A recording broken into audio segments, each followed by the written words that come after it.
Apakah kalian tahu apa itu nafza? Mari kita ketahui pengertian dari nafza. Nafza merupakan singkatan dari narkotika, psikotropika, dan bahan adiktif lainnya, baik zat alami atau sintetis. Nafza dibagi menjadi 3 jenis, yaitu narkotika, psikotropika, dan bahan adiktif lainnya. Ketiga istilah tersebut mengacu pada kelompok senyawa yang dapat menyebabkan kecanduan. Contoh dari narkotika adalah opium, codein, dan LSD. Kemudian, jenis psikotropika diantaranya ada ekstasi, demerol, dan sabu-sabu. Sementara itu, contoh dari zat adiktif adalah kafein, alkohol, dan nikotin.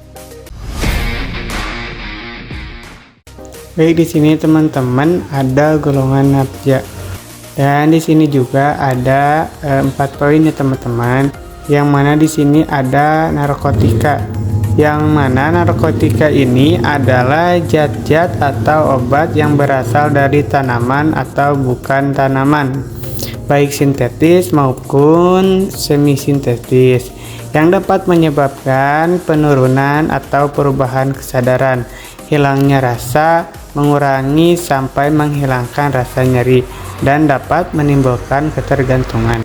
Dan yang kedua yaitu psikotropika, yang mana ini adalah zat atau obat baik alamiah maupun sintetis, bukan narkotika, yang berkhasiat psikoaktif melalui pengaruh selektif pada susunan saraf pusat yang menyebabkan perubahan khas pada aktivitas mental dan perilaku.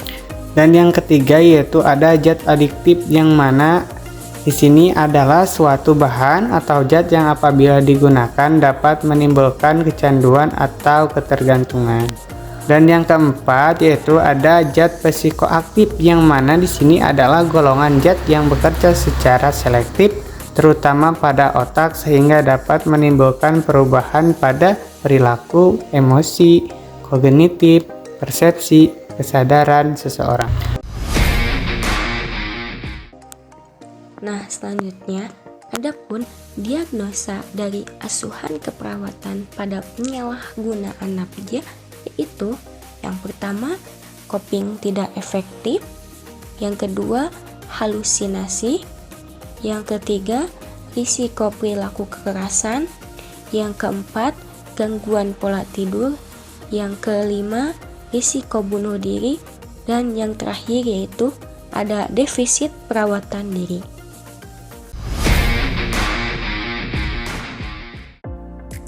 Apa itu AIDS?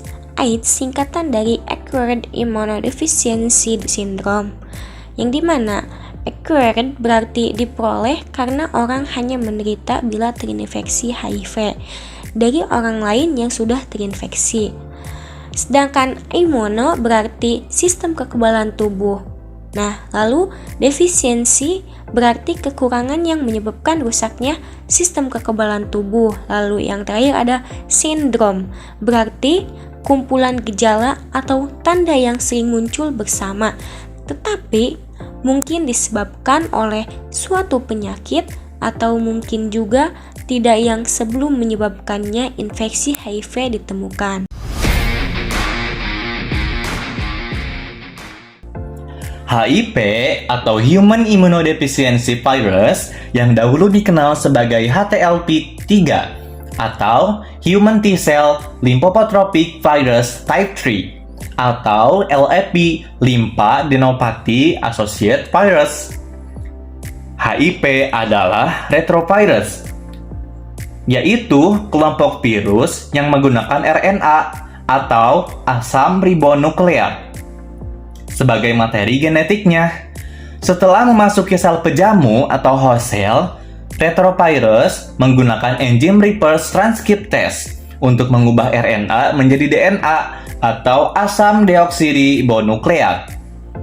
Proses ini menggunakan integrasi materi genetik virus ke dalam DNA sel pejamu, sehingga virus dapat mereplikasi dan menghasilkan salinan baru dari dirinya sendiri. HIV juga termasuk dalam famili Lentivirus, yang merupakan subfamili dari Retrovirus. Lentivirus dikenal karena menyebabkan infeksi yang bersifat kronis dan progresif, seperti yang terjadi pada HIV.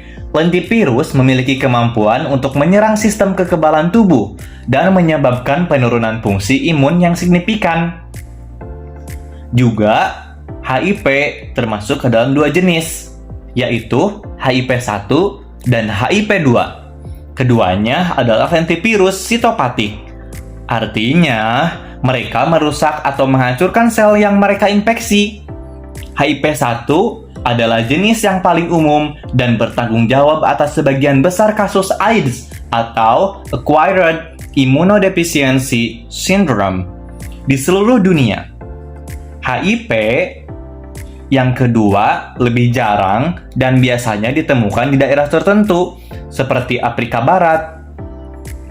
Meskipun HIV-2 juga dapat menyebabkan AIDS, penyakit yang disebabkan oleh HIV-2 cenderung berkembang lebih lambat dibandingkan dengan HIV-1. Nah, setelah HIV memasuki tubuh, virus tersebut menargetkan sel-sel sistem kekebalan, terutama sel CD4 plus T atau sel T helper. HIV mengikat reseptor CD4 dan koreseptor seperti CCR4 atau CXCR5 pada permukaan sel T. Kemudian memasuki RNA virus ke dalam sel. Setelah reverse transcription dan integrasi DNA virus ke dalam genom sel pejamu, sel yang terinfeksi mulai memproduksi protein virus dan partikel virus baru yang pada akhirnya menyebabkan kematian sel T dan penurunan jumlah sel CD4 dalam tubuh. Penurunan jumlah sel CD4 menyebabkan melemahnya sistem kekebalan tubuh, membuat tubuh rentan terhadap berbagai infeksi oportunistik dan kanker yang biasanya tidak berbahaya pada individu dengan sistem kekebalan yang sehat. Jika tidak diobati, infeksi HIV progresif menuju AIDS, di mana fungsi kekebalan tubuh hampir sepenuhnya hancur. Secara singkat, etiologi HIV melibatkan mekanisme retrovirus yang menginfeksi dan merusak sel-sel kekebalan tubuh, khususnya sel CD4, melalui proses integrasi RNA ke dalam DNA pejamu dan menyebabkan kerusakan progresif pada sistem imun. Manifestasi klinis AIDS mencerminkan kerusakan yang signifikan pada sistem kekebalan tubuh akibat infeksi HIV. Berikut adalah penjelasan mendalam tentang gejala-gejala yang sering ditemui pada penderita AIDS. Pertama, panas lebih dari 1 bulan. Demam berkepanjangan biasanya disebabkan oleh infeksi oportunistik atau peradangan kronis. Sistem kekebalan tubuh yang melemah tidak mampu mengendalikan infeksi, sehingga tubuh merespon dengan meningkatkan suhu tubuh sebagai mekanisme pertahanan. Kedua, yaitu batuk. Batuk kronis dapat disebabkan oleh infeksi paru-paru seperti tuberkulosis atau pneumonia yang umum terjadi pada orang dengan sistem kekebalan tubuh yang sangat lemah. Ketiga, sariawan. Salah satunya yaitu karena jamur Candida yang tumbuh berlebihan karena kekebalan tubuh yang rendah menyebabkan lesi putih di mulut dan rasa nyeri saat menelan. Keempat, badan menjadi sangat kurus. Penurunan berat badan yang signifikan atau wasting syndrome disebabkan oleh diare kronis. Infeksi dan peradangan kronis meningkatkan metabolisme tubuh dan mengurangi penyerapan nutrisi, menyebabkan penurunan berat badan yang drastis. Kelima, diare. Infeksi ini menyebabkan kerusakan pada mukosa tubuh, mengganggu penyerapan air dan elektrolit yang mengakibatkan diare. Keenam, sesak napas. Infeksi mengganggu fungsi paru-paru, mengurangi kemampuan paru-paru untuk melakukan pertukaran oksigen yang menyebabkan sesak napas. Ketujuh, pembesaran kelenjar getah bening. Kelenjar getah bening membesar sebagai respon terhadap proliferasi sel imun dan penumpukan sel-sel inflamasi yang melawan infeksi. Kedelapan, kesadaran menurun. Infeksi ini menyebabkan peradangan otak, mengganggu fungsi neurologis dan kognitif. yang mengakibatkan penurunan kesadaran dan fungsi mental. 9. Penurunan ketajaman penglihatan. Peradangan ini menyebabkan kerusakan pada retina yang mengakibatkan penurunan penglihatan atau kebutaan jika tidak diobati. 10. Bercak ungu kehitaman di kulit. Contohnya, sarkoma kaposi.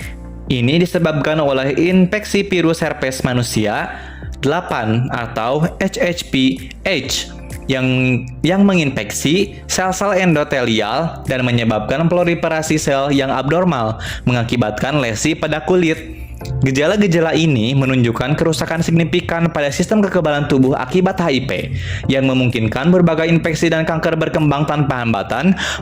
Pengobatan antiretroviral yang efektif dapat membantu mencegah atau mengelola banyak dari gejala-gejala ini dengan menjaga jumlah sel CD4 tetap tinggi dan menekan replikasi HIV.